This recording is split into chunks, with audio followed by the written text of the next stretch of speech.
Welcome everyone, my name is Bartik, bringing you some content on the upcoming MMORPG, Ashes of Creation. If you are not yet familiar with this project, I recommend checking out Lazy Peons' video, which is a great summary of the massive project that is Ashes of Creation. I will leave a link in the description below. This is the first video in a series that will focus on theorycrafting how the current systems we have information on will affect the world. I plan to review my speculations as new information is released to see how accurate I was.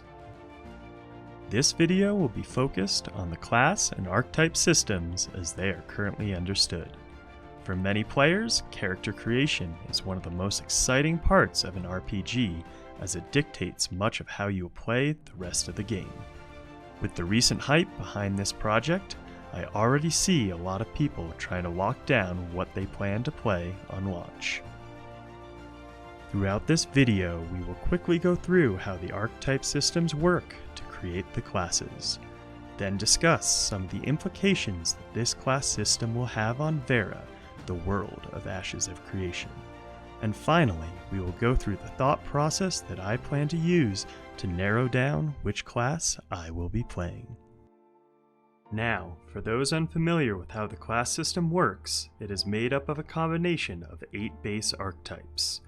Upon creating your character, you will get to choose from the Fighter, Tank, Rogue, Ranger, Mage, Summoner, Cleric, and Bard archetypes. At 25, halfway to max level, you are able to pick another of the 8 base archetypes to create a class.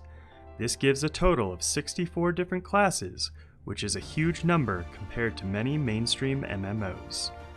Upon picking a class, you will be able to augment your primary abilities with one of 4 schools from your secondary archetype. This will add the flavor for your new class. At this time, we have very limited information on what the 4 schools for each archetype will be. So, what exactly does this mean for the game? Well, first understand that the rest of this video may be based on opinions and speculation. I would love to hear if you agree or disagree with me in the comments below. The first thing to understand about this game is it's designed as a PvX game. Whether it be ambushing caravans, massive 250 on 250 castle sieges, endgame raiding, battlegrounds, or crafting, there will be so many ways to experience the world of Vera that no single class will be able to excel at everything. With so many classes and options to customize your class, hopefully each player will be able to find a build that is fun and excels at how they want to play the game. Each time I think about how complex the Ashes of Creation character builds have the potential to be, it reminds me of Path of Exile. The character build systems themselves may not be that similar, but their scope is.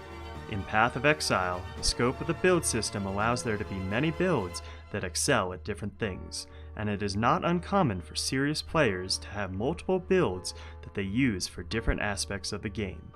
You may have a character that excels at speedrunning objectives, another that is good for clearing high monster density, and another that is great at fighting high-end single-target bosses.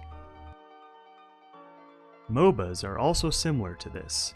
They have many different characters and builds that excel at different roles within the game. When you have specializations like this that can counter each other, it actually makes the world easier to balance as the players are capable of doing some of it themselves. When too many of a particularly strong build or class combination emerges, players will begin to change how they play to counter this. It creates a constantly evolving meta, and the devs only need to take action when it either becomes stagnant or something without a counter emerges. This does not mean that every class will have equal strength. It means that it prevents one class from becoming too dominant. When the meta does become stagnant, the devs can give the weaker classes some attention, hopefully meaning that each of the 64 classes will get their time in the spotlight.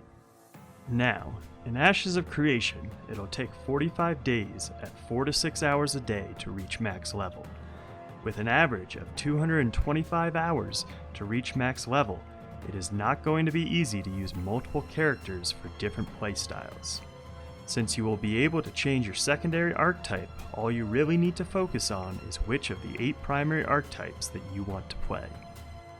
So then, what is my thought process for choosing one of these archetypes?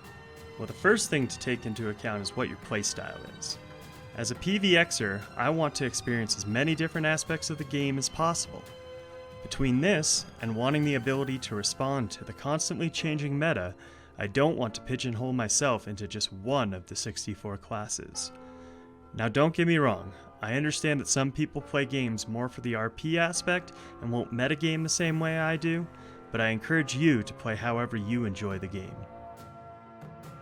This means that my decision is based on looking at all 8 classes that a primary archetype can be, and then determining which of them has the most diversity of classes that I would be interested in playing.